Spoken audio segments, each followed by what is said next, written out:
mientras vivamos en este mundo lleno de pecado, lleno de dolor, el sufrimiento es una realidad del cual nosotros no podemos escapar, no podemos huir. Algunos intentan aliviar el sufrimiento de la manera equivocada, anestesiándose con droga, con alcohol para aliviarse sus problemas. Otros quieren escapar, huir del sufrimiento, porque ningún ser humano quiere sufrir. Porque el sufrimiento no forma parte de nuestra historia o del ideal que Dios tuvo para el ser humano. No. Sin embargo, tengo dos noticias hoy. La noticia mala es que mientras estemos aquí en este planeta que está contaminado por el pecado, el sufrimiento va a tocar en algún momento nuestra vida. Tragedias, desastres, problemas, cáncer, dolor. El sufrimiento es inevitable. Sin embargo, ¿cómo nosotros encaramos el sufrimiento? Hay dos maneras de hacerlo, con fe y sin fe. Sin fe tú enloqueces, te desconsuelas, no hay esperanza. Con fe el sufrimiento también llega a la vida. Pero en lugar de enloquecer, uno empieza a correr a un refugio que es Dios. Entonces, la buena noticia de todo esto es que el sufrimiento está llegando a su final. Y mientras veamos más catástrofes seguidas, más tragedias seguidas, más dolor, mientras veamos también más inmoralidad, más violencia y al mismo tiempo más indiferencia de parte de la humanidad, eso es una señal de que mientras más se agrava el sufrimiento es porque está llegando ya más a su final. Y ese final Cristo lo pondrá cuando Él venga para colocar punto final, no solamente al sufrimiento, porque el sufrimiento es el resultado de. Cristo vendrá para poder poner punto final al pecado, porque eso es el causante del sufrimiento, del dolor, y detrás del pecado hay un autor que es Satanás. La destrucción de Satanás, del pecado, acabará con la muerte, sufrimiento, tragedias, catástrofes y todo lo que hoy existe. Sin embargo, hoy queremos colocar tres respuestas cada vez que nosotros enfrentamos el sufrimiento. Para comenzar, no existe una respuesta convincente cuando nosotros queremos responder por qué sufrimos. El sufrimiento es algo extraño, no estuvo en el plan de Dios. Y a veces Dios puede evitar el sufrimiento, a veces Dios permite el sufrimiento. Eso lo dejamos en la soberanía divina. Algún día entenderemos el por qué sufrimos las cosas que aquí no nos explicamos. Hay tantos misterios que nosotros nunca vamos a saber resolver aquí en este mundo. Solamente Dios nos explicará cuando lleguemos al cielo. Sin embargo, yo puedo dar hoy tres explicaciones fundamentadas en la palabra de Dios cada vez que venga a nuestra mente las tres preguntas más esenciales cada vez que nos enfrentamos al dolor. La primera es ¿por qué?, la segunda es ¿para qué?, y la tercera es ¿hasta cuándo? Creo que la más importante de todas es ¿hasta cuándo? Mientras tanto, tenemos que saber ¿por qué y para qué? Muy bien, entonces estás cómodo allí, estás allí con toda la familia. Toma tu Biblia. Vamos a hablar, vamos a reflexionar hoy sobre este asunto que es tan importante. ¿Por qué es interesante saber el por qué nosotros sufrimos? Porque ese por qué ha llevado a muchos a la incredulidad, a dudar de la existencia de Dios. La mayoría de personas ya no quiere creer más en Dios porque ellos raciocinan así. Si es que Dios es amor, ¿por qué permite que sus hijos sufran? ¿Acaso no tiene poder para impedir el sufrimiento? Y sabes que a veces uno no tiene respuestas para ciertas situaciones de la vida. Mas hoy vamos a resolver nuestra primera cuestión, o la primera pregunta. ¿Por qué? Y sabes que el 90% de nuestro dolor y sufrimiento que cargamos en la vida, ya sea un sufrimiento emocional o un sufrimiento o un dolor físico, tiene que ver con lo que nosotros sembramos. En la vida nosotros cosechamos todo aquello que sembramos. Es decir, en la vida nosotros tenemos recompensa o consecuencia de acuerdo a nuestras actitudes, a nuestras acciones, a nuestros deberes. El 90% de nuestro sufrimiento son consecuencias de nuestras malas decisiones. Mientras uno esté más lejos de Dios, va a actuar de acuerdo a su propia naturaleza. Y si actúa de acuerdo a su propia naturaleza, nuestra naturaleza, que es de pecado, nos va a llevar a cosechar las consecuencias amargas del pecado, que trae dolor, que trae sufrimiento. Entonces, mientras más cerca estés de Dios o mientras más temprano vayas a Dios, tú vas a evitar parte de ese 90% de sufrimiento. La mayoría de nuestras enfermedades, de nuestro dolor, de nuestras decepciones, de nuestras frustraciones, son por causa de nuestras malas elecciones, que son el resultado de poder vivir muchas veces lejos de Dios. Mientras más cerca estemos de Dios, tendremos más claridad para tomar mejores decisiones y así evitaremos parte. No estoy diciendo que evitarás todo el sufrimiento, parte de ese 90%. Pero ¿qué decir de ese 10% del cual nosotros no tenemos nada que ver? Existe un 10% que es inexplicable, una tragedia inesperada, un cáncer que es por problema genético, tú no tienes nada que ver en eso. ¿Qué decir de un desastre natural que de un momento a otro te quita todo? Se lleva lo que más quieres en la vida, lo que lograste en la vida, y rompe el corazón, rompe los sueños, rompe la vida. Las tragedias son así, de un momento a otro terminan con el ser humano prácticamente. ¿Qué decir de ese 10%? Bueno, aquí va la segunda razón entonces, el segundo porqué. Para poder entender el porqué del sufrimiento, tenemos que ir un poco al trasfondo de dónde vino el sufrimiento. Dios, cuando creó el universo y creó seres celestiales, creó a todos ellos libres. Solo que cuando Dios crea seres libres, Él corre el riesgo de que el ser creado pueda tomar una mala elección. Y eso sucedió en el cielo. Cuando Dios crea a los ángeles, también los creó con libertad para elegir. Y el riesgo era que uno de ellos se rebele, porque Dios no quiere una obediencia, un servicio por miedo, o Dios no programó a todos los seres que Él creó para que funcionen como robots. Dios creó seres libres. Entonces, en el cielo, un ángel llamado Lucifer, ángel de luz, usó su libertad para rebelarse en contra de Dios. Y ante esa rebeldía, la armonía del universo terminó. Ante eso, Dios tenía tres opciones. ¿Cuál es la primera opción? La primera opción sería destruir a Satanás. El libro de Apocalipsis capítulo 12, versículos 7 al 9, dice que hubo una guerra en el cielo y Satanás fue desalojado del cielo. Pero la primera opción era destruir a Satanás. Muchos creen que si Dios hubiese destruido a Satanás, ya todo estuviese tranquilo. Espera un momento. Eso yo también lo pensé más de una vez. Pero fíjate una cosa. Dios estaba ante la vista de todo el universo. Y si Dios hubiese destruido a Satanás inmediatamente cuando él se rebeló, ¿sabes qué cosa hubiese ocurrido? Hubiese quedado una mancha de duda en la mente de todos los otros seres. ¿Cuál sería la duda? ¿Por qué lo mató? ¿Y si realmente Lucifer tenía razón? ¿Realmente él tenía razón? Y Dios, para poder callar la razón que tenía Lucifer, lo desapareció. Y la obediencia ya no sería por amor, sino sería por miedo. Entonces no era tan fácil pensar Dios hubiese destruido allí a Lucifer en el primer momento. La segunda opción que Dios tenía era ignorar la rebelión. Pero si Dios hubiese permitido ignorar la rebelión, entonces el mal hubiese avanzado por todo el universo y todo fuera un caos sin salida y sin solución. Sin embargo, había una tercera salida, una tercera opción, y es la que Dios eligió.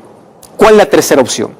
Dejar que con el tiempo el universo pueda mirar quién tenía la razón. Y aquí no es que para que Dios pueda sobresalir su nombre, no sea manchado su carácter. No es por eso, querido. Préstame atención aquí lo que te voy a decir.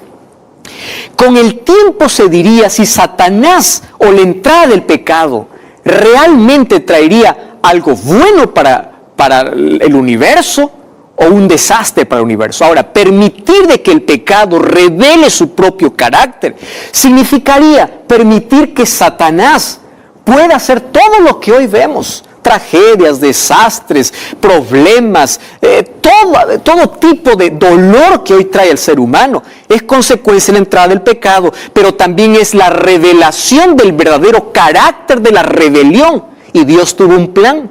Y el plan era que si cuando Él crea al hombre, el hombre también decide desobedecer a Dios, Él salvaría al ser humano colocándose en su lugar. Entonces, el primero en sufrir de manera injusta no es el ser humano.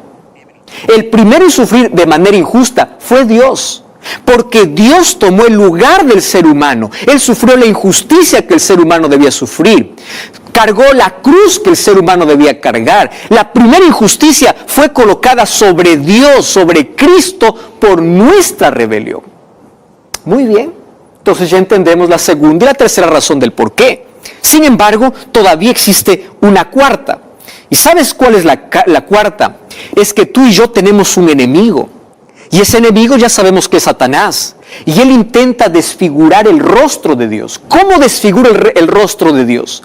Cada vez que hay una catástrofe, cada vez que el dolor aumenta en este mundo, siembra duda en el corazón de las personas. ¿Dónde está ese Dios justo? ¿Dónde está ese Dios de amor? Y cuando tú dudas de la existencia de Dios o que Dios está al control, Satanás está logrando su objetivo. ¿Cuál es su objetivo? Desfigurar el carácter de Dios. Él ser el causante y luego echar la culpa a Dios. Hace algún tiempo una persona me dice: pastor, ¿no le parece que Dios es injusto al permitir todo esto? Y yo le respondí así: ¿no te parece que es injusto culpar a Dios por todo lo que acontece? Ahora, existe todavía una quinta razón del por qué. Y la quinta razón del por qué Dios permite el dolor, es por lo siguiente. Si Dios solamente protegiera a aquellos que son sus hijos, porque Él puede hacerlo, ¿verdad? Él puede decir: aquellos que me alaban, aquellos que me adoran, aquellos que me sirven, pueden estar protegidos del dolor. Si Dios hiciera eso, entonces Satanás lo acusara de que Dios es injusto, porque solo protege a los que son de Cristo. Entonces Jesús nunca prometió que mientras estemos en este mundo no pasaremos por dolor. El dolor, yo sé que tú tienes un dolor que estás cargando en la vida. Y si es que todavía no has enfrentado eso, prepárate.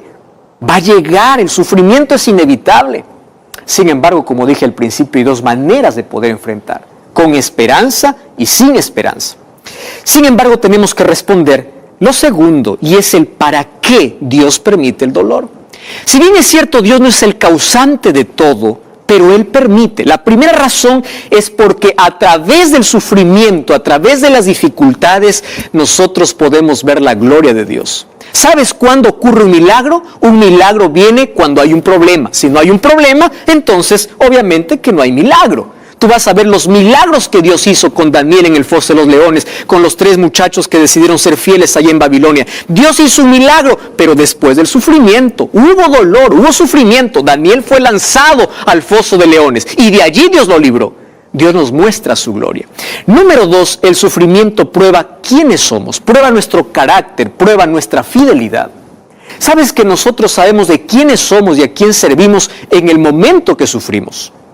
Fíjate que Job y su esposa pasaron por el mismo sufrimiento. Perdieron sus hijos, perdieron su riqueza, perdieron todo. Pero Job adoró a Dios y la esposa de Job dijo: maldice a Dios. Mira, el dolor revela quiénes realmente somos. Y Dios permite muchas veces el dolor para poder pulir nuestro carácter, para que nos enseñe a tener paciencia, a tener fe. Nuestra fe crece en las dificultades. Nuestra dependencia crece en el dolor. Conocí a alguien que me decía: pastor, gracias al dolor yo conocí a Jesús. Gracias al cáncer yo pude encontrarme con Jesús, porque estaba corriendo tan rápido en la vida que no paré para pensar que me estaba perdiendo. La tercera razón por el cual Dios permite el dolor es porque es un medio por el cual Él nos alcanza. Hay muchas personas que son alcanzadas solo mediante el sufrimiento, porque es el único lenguaje que muchos entienden. Es en el dolor donde se aprende. Y la quinta lección, o la quinta razón, es porque las lecciones más grandes de la vida, lamentablemente lo aprendemos en el dolor. Infelizmente, nosotros aprendemos cayendo en el dolor. Alguien nos aconseja para no decidir así, decidimos así, y cuando ya hemos decidido, nosotros pensamos: ¿por qué no hice caso al consejo? Ahora sí aprendí la lección. ¿Cómo aprendiste? En el dolor. Sin embargo, ahora yo quiero terminar con la mayor esperanza. Y la mayor esperanza es la tercera pregunta: ¿hasta cuándo nos va a acompañar el dolor? Y mira, el libro de Hebreos capítulo 10, versículo 37. Me encanta este texto. Hebreos capítulo 10, versículo 37 dice: porque aquí aún un poquito, y el que ha de venir vendrá y no tardará. ¿Sabes de quién está hablando? De Jesús. ¿Hasta cuándo vamos a seguir viendo tragedias? ¿Hasta cuándo vamos a sufrir? ¿Hasta cuándo? Espera un poquito, porque el que ha de venir vendrá. Cuando nosotros vamos a Romanos capítulo 8, versículo 18, dice: tengo por cierto que las aflicciones del tiempo presente no son nada comparables con la gloria venidera que en nosotros ha de manifestarse. Mientras estemos en este mundo, vamos a pasar por el dolor. Muchas veces el dolor se convierte en nuestra escuela para mejorar nuestra vida, para depender de Dios. A veces en el dolor nuestros ojos se abren para poder ver a un Dios que durante toda la vida nos estuvo llamando. Sin embargo, y quiero hablarte para ti, que estás pasando por un momento tan doloroso. Acabas de perder un ser querido. Oramos por las familias desconsoladas allá en Guatemala. Oramos por ti. Yo no conozco tu dolor, no entiendo tu dolor, pero hay alguien que sí te entiende. Hay alguien que sí sufrió la injusticia que tú estás sufriendo. Alguien que fue negado, fue traicionado, y Él te entiende, entiende el dolor de la traición. Hay alguien que fue clavado de manera injusta. Hay alguien que sufrió más que tú, más que yo, más que cualquier otro ser humano de manera injusta, y ese alguien es Jesús. Por eso Él entiende tu dolor. Y no hay una lágrima que haya caído de tus ojos sin que Él no lo entienda. Sin embargo, en medio del dolor, necesitamos confiar más en Dios. Él es nuestro consuelo, Él es nuestra esperanza. ¿Sabes que la esperanza es como una anestesia en medio del dolor? La Biblia dice, nosotros podemos estar derribados, pero no destruidos. Nosotros podemos estar allí en la presión de la vida, pero no estamos acabados, porque la esperanza que Cristo coloca en la vida es suficiente para poder seguir soñando con aquella eternidad sin dolor al lado de Cristo. ¿Hasta cuándo vamos a sufrir? Espera un poco más. La muerte tiene su final. El dolor no tiene la última palabra. Las despedidas pronto terminarán. Aquel ser que perdiste, aquel dolor, aquella herida que te abrieron en la vida, un día va a ser sellada por completo y va a quedar solamente como una cicatriz. Pero tienes que confiar en Dios. Qué difícil es confiar en Dios cuando todo está oscuro. Qué difícil es confiar en Dios cuando uno se siente en un túnel sin salida. Qué difícil es confiar en Dios cuando la tragedia llega a la vida. Pero aquí te dice, espera un poquito, el que ha de venir vendrá para colocar punto final a todo eso. Mientras tanto, confía aunque no entiendas, confía aunque no tengas respuestas, confía aunque no tengas explicaciones. Un día en el cielo te sentarás como un niño sobre las rodillas de Dios y Él te explicará el por qué y el para qué permitió eso en tu vida. Mientras tanto, aférrate a Dios. Él es tu consuelo, Él es tu esperanza. Yo no sé cuál es el dolor que hoy está oprimiendo tu vida. Solo sé que hay un Dios que está dispuesto a abrazarte con sus promesas, con su palabra. Está dispuesto a colocar consuelo y esperanza en ti. Pero confía, no dudes de su amor.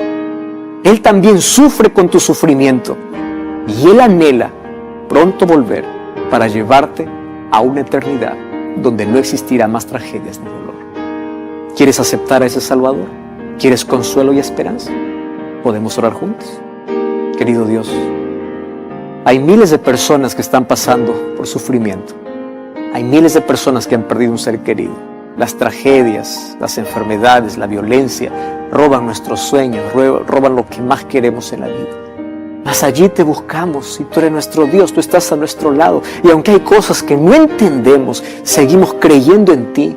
Queremos ser abrazados con tus promesas. Queremos tener aquel consuelo que solamente tú das y aquella esperanza nos puede ayudar a continuar en la vida hasta el día que tú vengas para colocar un punto final. Entregamos nuestra vida, entregamos nuestro dolor. Queremos ser consolados.